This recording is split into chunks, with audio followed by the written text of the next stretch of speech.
Hello बच्चों, कैसे हैं आप लोग।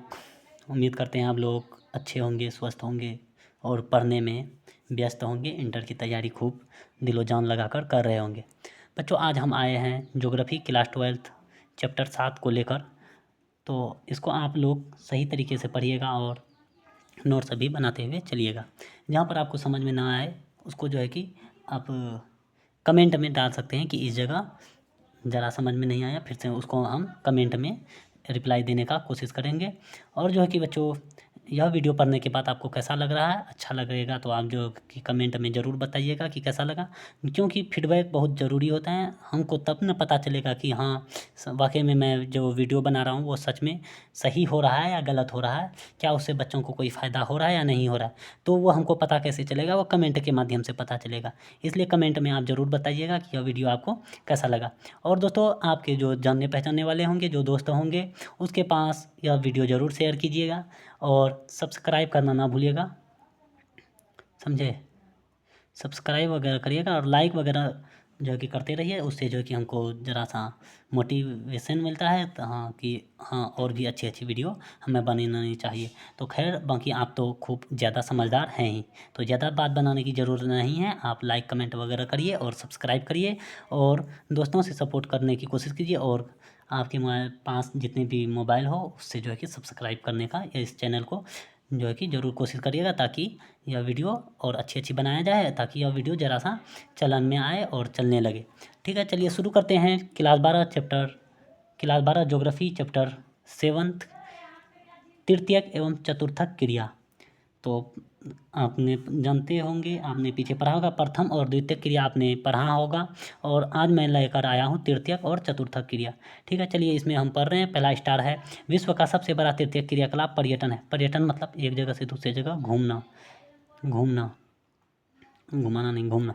पर्यटन मतलब होता है एक जगह से दूसरी जगह घूमना, घूमने पर जाना, ट्रिप पर जाना, ट्रिप पर जाना, पर्यटन। तो विश्व का सबसे बड़ा तृतीयक क्रियाकलाप क्या है? पर्यटन है। विश्व का सबसे बड़ा तृतीयक क्रियाकलाप पर्यटन है। ठीक है, आगे विश्वविद्यालय शिक्षक चतुर्थक क्रियाकलाप के उदाहरण है। मतलब विश्वविद्यालयों में, मतलब यूनिवर्सिटी में जो टीचर पढ़ाते हैं तो वो कौन सा कार्य कर रहे हैं? वो चतुर्थक क्रियाकलाप कर रहे हैं, वो चतुर्थक क्रिया कर रहे हैं। आपसे सवाल पूछा जाएगा, विश्वविद्यालय शिक्षक निम्नलिखित में से कौन सा क्रियाकलाप के उदाहरण है? तो चतुर्थक क्रियाकलाप के उदाहरण है।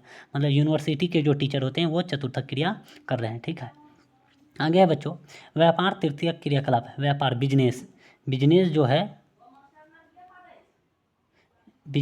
ये तृतीयक क्रियाकलाप है। ठीक है, याद रखिएगा, व्यापार कौन सा क्रियाकलाप है? व्यापार तृतीयक क्रियाकलाप है। ठीक है, शिक्षा कानून चतुर्थक क्रियाकलाप। शिक्षा और कानून, एजुकेशन और पॉलिसी, लॉ, समझे, ये किस क्रिया के अंतर्गत आते हैं? चतुर्थक क्रियाकलाप आते हैं। अब लिखिए, आपसे सवाल पूछा जाएगा, शिक्षा कानून निम्नलिखित में से कौन सा क्रियाकलाप के उदाहरण है? तो चतुर्थक क्रियाकलाप के उदाहरण है। शिक्षा और कानून चतुर्थक क्रियाकलाप के उदाहरण।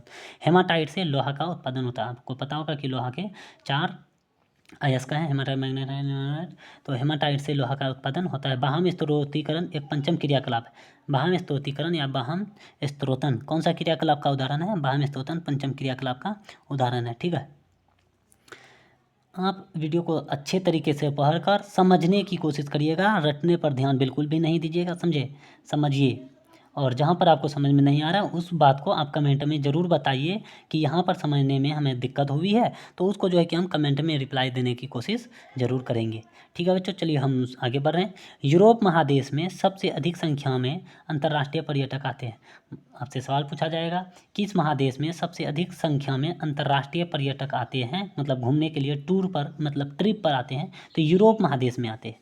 यूरोप महादेश में सबसे अधिक संख्या में लोग कहाँ पर आते हैं? क्या करने आते हैं? घूमने के लिए, मतलब ट्रिप पर आते हैं, टूर पर आते हैं। ठीक है, ये दक्षता सुधारने में और कीमतों को घटाने में और विकासशील देशों में रोजगार बढ़ाने में, ये सभी में बाह्य स्तोतीकरण जो है वो सहायक होता है। तो बाह्य स्तोतीकरण किस किस में सहायक होता है?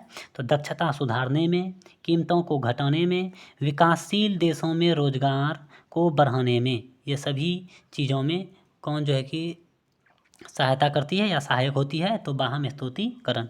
ठीक है, आगे वर्तमान समय में ऑस्ट्रेलिया इंटरनेट से अच्छी तरह नहीं जुड़ पाया है। मतलब ऑस्ट्रेलिया जो है वो अभी भी जो है कि इंटरनेट से अच्छी तरह से जुड़ नहीं पाया है। ठीक है, आपसे सवाल पूछा जाएगा, निम्नलिखित में से कौन सा देश है जो अभी भी इंटरनेट से अच्छी तरह नहीं जुड़ पाया है? तो वो है ऑस्ट्रेलिया। आगे है उच्च स्तरीय अन्वेषण पंचम क्रियाकलाप में शामिल किया जाता है। उच्च स्तरीय अन्वेषण, अन्वेषण मतलब होता है खोज। तो उच्च स्तरीय अन्वेषण किस क्रियाकलाप में शामिल किया जाता है? तो पंचम क्रियाकलाप मतलब अन्वेषण, जैसे कि शोध कार्य वगैरह, शोध वगैरह करना, जैसे इंजीनियर वगैरह शोध करते हैं, वैज्ञानिक वगैरह शोध कार्य करते हैं, मतलब दिमाग लगाते हैं नई नई चीज़ों में, जो है कि शोध करते हैं, प्रैक्टिस करते हैं, तो जो है कि किस क्रियाकलाप के अंतर्गत आते हैं? तो वो पंचम क्रियाकलाप के अंतर्गत आते हैं। तो वही लिखा है मैंने, उच्च स्तरीय अन्वेषण मतलब शोध कहा जा सकता है, वो किस क्रियाकलाप के अंतर्गत आते हैं? पंचम क्रियाकलाप में आते हैं। आगे परिवहन और व्यापार, संचार सेवाएं, ये सभी तृतीय क्रियाकलाप के उदाहरण हैं। परिवहन, व्यापार, संचार सेवाएं, ये सभी तृतीय क्रियाकलाप के उदाहरण है। आगे लोहरदगा तांबा के लिए प्रसिद्ध है। लोहरदगा जो है ये जगह है, ये किसके लिए प्रसिद्ध है? लोहरदगा ये तांबा के लिए प्रसिद्ध है। लोहरदगा किसके लिए प्रसिद्ध है? तांबा के लिए। आगे वेल्ड एक घास का मैदान है। वेल्ड एक घास का मैदान है जो कि अफ्रीका महादेश में है, जो कि कहाँ पर है? अफ्रीका में है। वेल्ड एक घास का मैदान है जो कि अफ्रीका में। काफ़ी इंपॉर्टेंट सवाल है बच्चों, ये 2026 में पूछा गया है। यहाँ पर देखिए डबल टिक पहले से लगा हुआ है, यानी कि ये 2026 का पूछा हुआ सवाल है। तो वेल्ड एक घास का मैदान है जो कि अफ्रीका में है। यह जो है कि इस बार 2026 में जो फरवरी में जो है कि सीटेट का एग्जाम जो हुआ था उसमें भी यह सवाल शायद पूछा गया था कि वेल्ड एक घास का मैदान है, यह कहाँ पर है? तो अफ्रीका में। खैर आगे हम बढ़ रहे हैं। नीरू मीरू जल संभर प्रबंधन से संबंधित है। आपसे सवाल पूछा जाएगा, नीरू मीरू किससे संबंधित है? जल संभर प्रबंधन से। नीरू मीरू जल संभर से संबंधित है। और नीरू मीरू का संबंध किस राज्य से? नीरू मीरू का संबंध आंध्र प्रदेश से। नीरू मीरू आंध्र प्रदेश। नीरू मीरू का संबंध किस राज्य से है? किस स्टेट से है? आंध्र प्रदेश से। ठीक है, तो चलिए हम आगे बढ़ रहे हैं। आगे है